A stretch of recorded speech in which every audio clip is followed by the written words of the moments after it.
Let's consider now a single one-port network or one-port device, and that one-port network then has a voltage across it and then a current going through it. We could also look at this as a two-terminal device.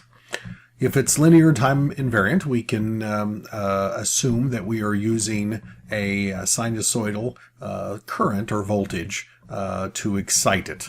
And so we can represent that in terms of a complex current or a complex voltage. So if we have a sinusoidal current, then we know a sinusoidal voltage will result at exactly the same frequency, or if we place some sinusoidal source voltage across the device, we will have a sinusoidal current that results. What is inside this blue box for the LTI linear time invariant device or network? Well, it could be a very simple network, in fact, consisting of only one element or one device. Perhaps the blue box therefore represents a resistor, a single resistor or capacitor or inductor. Or it may be a more complex linear time invariant network where we have a situation where we have two or three inductors, capacitors, resistors, and so forth. Or it could be a very large linear time invariant circuit. It doesn't really matter the complexity inside the blue box. If we excite it with the sine wave current, let's say, of 1 gigahertz, then the resulting voltage will be a sinusoid of 1 gigahertz and vice versa. We can represent each of those as a complex number. And the question ultimately then is, how are these two complex numbers related? Are they constrained in any way by the characteristics, the physical characteristics of the network inside the blue box? And if they are constrained, how are they constrained?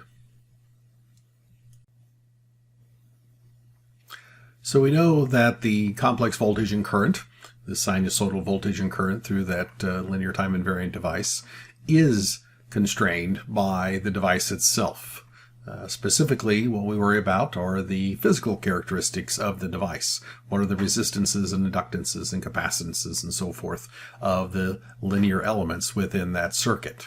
The physical characteristics, and these are unchanging. If I have a 10k ohm resistor in there, it's always a 10k ohm resistor.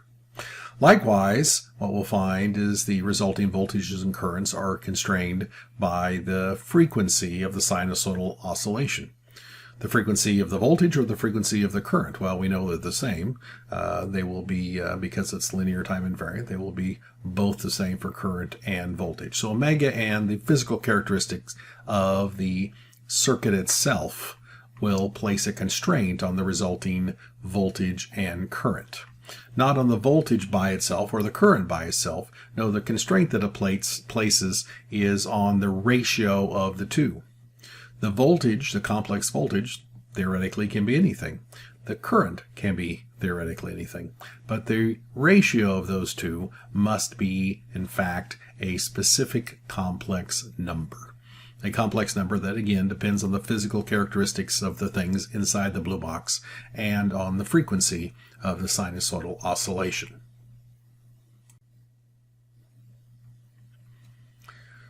So hopefully you know that if we take the ratio of the complex voltage to the complex current, the voltage across the one-port device, the two-terminal device, and divide it by the complex current flowing through it. And of course, if we're using complex voltages and currents, that means we're using time harmonic sources. So each has the same frequency. If we take the ratio of those two things, we get a number, and that number is the complex impedance. And again, the device frequency, or the oscillation frequency, omega, and the physical characteristic of the device will determine the impedance. And this impedance then applies a constraint on the complex current and voltage in a way that the ratio must be equal to this complex number. I'm surprised over the years how oftentimes students misinterpret this relationship. Everyone has seen, of course, that the complex voltage divided by the complex current is the impedance of that one-port device. It's the complex Ohm's law. But sometimes students misrepresent this. They think that what this is saying is that you can change the impedance of a one-port device by, let's say, lowering the voltage and while keeping the current the same, or you can change it by increasing the current while keeping the voltage the same. This isn't saying that if I take the ratio and I can control the voltage and current to change the impedance of that device. No, it says the impedance of the device is a constraint on the voltage and the current. The impedance is a device parameter. It depends on what's inside that blue box and the frequency of oscillation. It is what it is. We can't change it. It tells the voltage and current what the relationship between each one must be. This impedance is a complex value. From a mathematical standpoint, this is the eigenvalue of that linear time invariant circuit. The complex exponential sinusoids are the eigenfunction. They don't change. The impedance is what we call the eigenvalue. It relates the excitation current to the resulting voltage, or the excitation voltage to the resulting current. A complex number. So what does this complex number tell us? We know it's dependent on frequency and the physical characteristics of the device inside that blue box. But what does it tell us then about the relationship between the voltage and the current, the voltage across the device and the current through it? As we talked about earlier, every complex number can be represented in two ways in terms of either its real and imaginary part or its magnitude and its phase. When we talk about complex voltage and current, we find the real and imaginary part is really of no consequence to us. It doesn't really help us describe the signal or understand the sinusoid in any way. What helps us understand what's going on physically in terms of voltage or current is the magnitude and phase of that complex number. The magnitude being the magnitude of the oscillation, the phase being the relative phase of the oscillation there. Is that true for impedance? Is magnitude and relative phase the thing that is most important to us, or the only useful part of that complex number? Well, with impedance, it turns out the real and imaginary part is also very important and very interesting with respect to the physical understanding of that blue box, of that single one-port device. First of all, we know if we take the real part of that impedance, we say that it is the resistive part. If we take the impedance of a resistor, we know that impedance is purely real with a value equal to R, the resistance of that resistor. The imaginary part of a resistor is equal to 0. And therefore the complex number that describes that resistor, we can write it as R plus J0. Again, it's important to understand a complex number. Oftentimes we write as a real value, and what we're really saying here is its imaginary value is 0. We could write it in terms of Euler's equation to say that complex number is R times e to the J0. R times e to the J0 is 1 times R, of course, is equal to R. What about reactive elements, things like inductors? We know inductors have an impedance whose real part is 0 and imaginary part is J omega L. We could rewrite that in terms of Euler's equation now as omega L, the magnitude of that complex number. Remember, it is a positive real value, times e to the j pi over 2. Pi over 2 e to the j pi over 2 is equal to, of course, j. Remember that equality. J is equal to e to the j pi over 2. Again, students are resistant to do that because they're like, gee, it's simpler to write j than it is to write e to the j pi over 2, but they are mathematically equal to each other. And again, it's helpful when we write it in terms of Euler's equation because it allows us to extract the phase directly. If we talk about a capacitor, same sort of thing. The real part is 0. The imaginary part now is equal to minus 1 over omega c. If we were to write this in terms of magnitude and phase, we would write that as the magnitude of 1 over omega c. Remember, it must be positive, the magnitude, and the phase of minus pi over 2, or we could write that as 3 pi over 2. Again, for the impedance, we'll find that both of these representations are useful to us, both in terms of real and imaginary, but also in terms of magnitude and phase. So let's look at that. So let's say we have the impedance of some more arbitrary one-port device, some linear time invariant one-port device, a device that could be made up of a multitude of resistors and inductors, capacitors, transformers, other linear time invariant devices there. But we can characterize it as the impedance of that one-port device. It's eigenvalue. They're a single complex number which is dependent on all the things inside as well as the frequency omega. That complex number we can write, of course, in terms of its real part and imaginary part. And analogous to the resistor and inductor capacitance, we find the real part we call the resistance of that single port device, that two-terminal device. And likewise, the imaginary part we call the reactance of that single port device, that two-terminal device. The real part is resistance, the imaginary part is reactance. And what we'll find, this tells us a lot physically about that device. So the question then becomes, what about the magnitude and phase? Does that help us at all if we took the magnitude and phase of this impedance? It turns out the magnitude and phase also tells us something. So again, I want to go back. Complex voltage and current, the real part and imaginary part are not very helpful to us. We consider voltage and current really only in terms of magnitude and phase. That complex number-wise, that's the only thing that gives us any physical insight. But for impedance of a single port device, what we find is that impedance, both in terms of real part and imaginary part, helps us, resistive and reactive, but also in terms of magnitude and phase. And let's see what the magnitude and phase of an impedance tells us.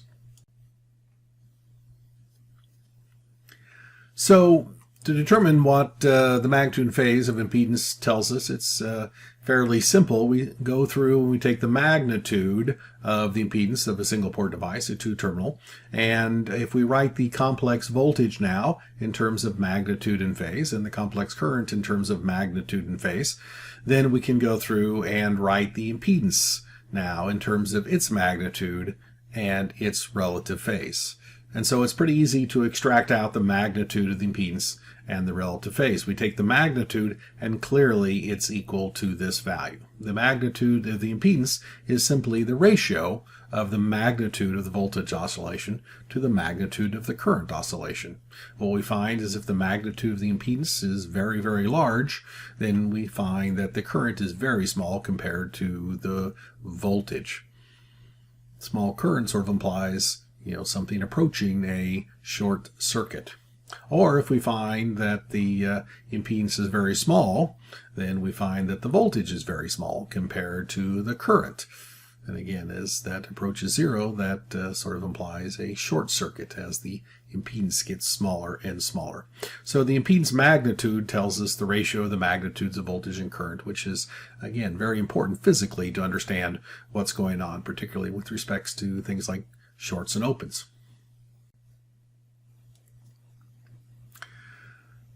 The phase of our impedance of our single port device basically constrains the phase difference between the oscillation of the voltage and the oscillation of the current.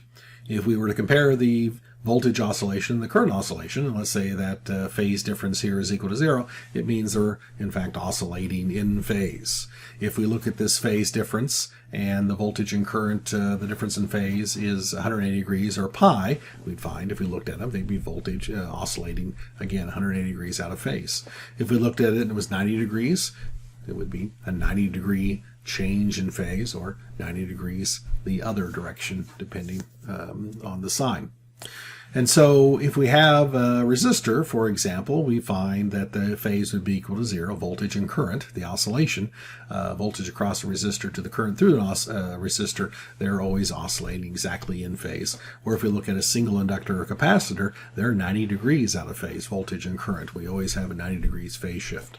For more general impedance, made up of blue box inside is made up of resistance and capacitance, we find the phase is going to be some arbitrary value between the voltage and the current oscillation.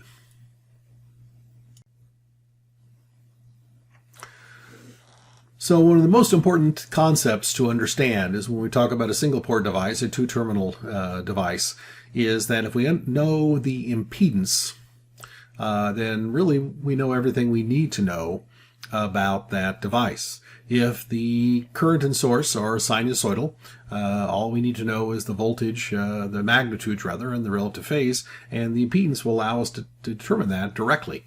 We don't need to know exactly how many resistors there are or how many inductors or capacitors, how they're connected together. If we know the impedance, then we know that complex number that will give us all of the answers. The impedance is sort of a distillation of all the information that is needed to understand an analysis at one frequency omega. Moreover, if we understood the impedance at all frequencies omega, what we'd find is we have all the information there is to know about that one-port device, everything we need to know about that two-terminal device.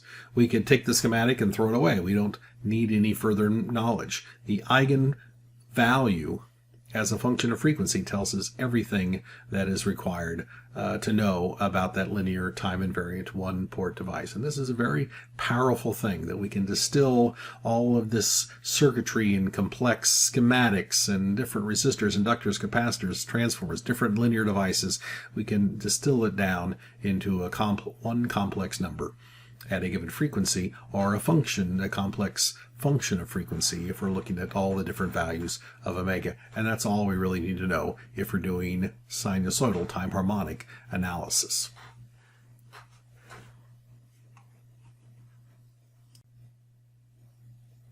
I want to talk a little bit about a mistake that I see students make frequently, a cause of confusion, and the student is texting in or tweeting in that question. In the previous page, I said that the impedance of this single port network, this two-terminal device, was a function of frequency, and the students certainly understand that. But I wrote that impedance as its real part and imaginary part, and I use both the real part and imaginary part to be a function of omega. Oftentimes, students certainly understand that the imaginary part is a function of omega. The impedance of an inductor or capacitor clearly is a function of frequency. But what about the real part? The resistance of, or the real part of a resistor, I should say, is not a function of omega. It's simply equal to the resistance R. So why did I put this real part of the impedance to be a function of frequency? Oftentimes, again, students think that this real part should be a constant with respect to frequency. Only the imaginary part should depend on omega. But that's not the case. And probably the easiest way to describe this or explain this is with an example. So let's look at a very simple two-terminal device, one-port device here. It consists of just a resistor and a reactive element, a capacitor with capacitance C. And we want to know what is the impedance now of this two-terminal device, this one-port device. Well, the resistor and capacitor are in parallel with each other, and we know from the parallel impedance rule that we can calculate the resulting overall impedance. And when we do that, we find it is equal to this complex value. Notice this complex value is a function of omega. Now, what is the real part of this complex value, and what is the imaginary part? There's no way to directly look at this and determine that, but we can do a little mathematics and figure out the value of each, both real and imaginary. First of all, what we notice here in the denominator is the complex number 1 plus j omega RC. The complex number has a real part, which is 1, an imaginary part, which is omega RC. And what we can do is then write the complex conjugate of that complex number. And all we do is replace j with minus j, and that gives us the complex conjugate. And of course, this is a very important operation in complex analysis. Take a complex number and write its complex conjugate, and that's what we've done. Why have we done that? Well, let's look at the next slide. What we do is take our result, our complex result, and we simply multiply it by a value which is equal to 1. In this case, it's a value equal to 1 because it has the same value in the numerator and the denominator. But the value in both the numerator and denominator is the complex conjugate of the denominator of the original result. So why do we go to all this trouble to write a very complex way of expressing a number value 1? Well, when we go through and we multiply then both denominators together, we know that the result, even though both of them are complex, because of the complex conjugate of each other, the result is a real value. So now we can re-express our impedance as a function of omega in this way. It looks like we might be going in the wrong direction. We took a relatively straightforward expression of impedance, and now all of a sudden it appears we're making it more difficult for us. We have lots of squares where we had none before.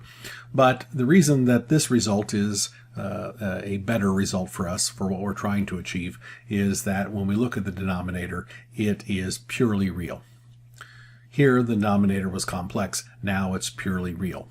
And so we can rewrite this value, taking r divided by this and this term divided by this. We could rewrite it in this form, and what we see is this result is purely real, and this result is purely imaginary. What we've done is taken our impedance and extracted the real part and extracted the imaginary part. So why were we doing this? Well, we were considering the idea of, is the real part independent of omega? Is the real part a constant with respect to omega? Well, clearly when we look here, and this was just a very simple complex circuit in terms of R and capacitance C, a very simple circuit, we find that the real part certainly depends on R, but it also depends on omega and C. It is a function of omega. The imaginary part depends on omega and C, of course, but it also depends on R.